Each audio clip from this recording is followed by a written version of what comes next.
এই অংশের নাম হচ্ছে পিস্টন, এটা হচ্ছে ব্যারেল, এটা ক্যাপ, এটা হচ্ছে নজেল, আর এটা হচ্ছে নিডেল। তাহলে নিডেল, নজেল,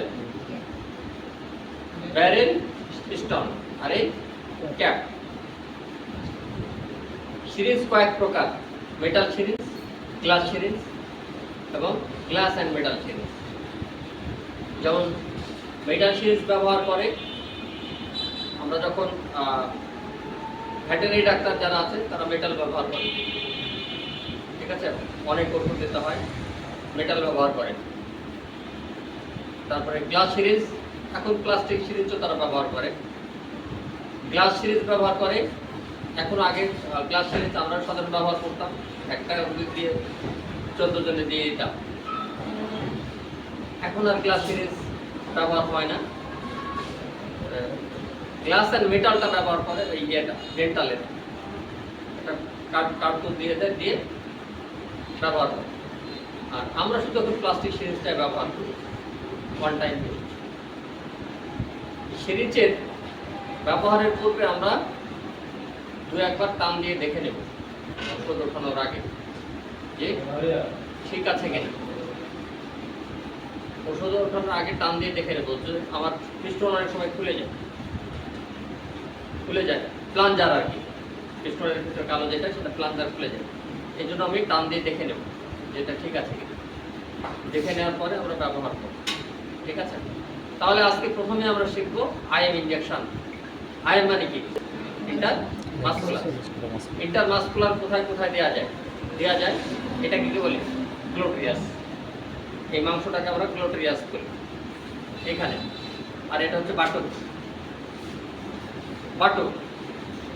বাটুকে দিই, আর এখানেও থাইও দেওয়া যায়, থাই আমরা কম দিই। তাহলে আমরা যখনই আইএম ইনজেকশন দেবো তখন আমরা এইভাবে হাতটা ছেড়ে দিয়ে দেখি তো কেমন লাগে। সত্য এখন টাইট, এখন আমি দেখি তো মাংস বেশি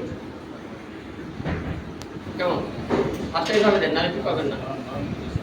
নরম হয়েছে, এখন মনে হয় যে ব্রয়লার, তাই না? এখন ব্রয়লার, আর এখন পাকিস্তানি কক। আমরা এইভাবে যদি দিই তাহলে আরেকটা জিনিস, আইএম ইনজেকশন যখনই দেবেন তখন 90 ডিগ্রি অ্যাঙ্গেলে দেবেন।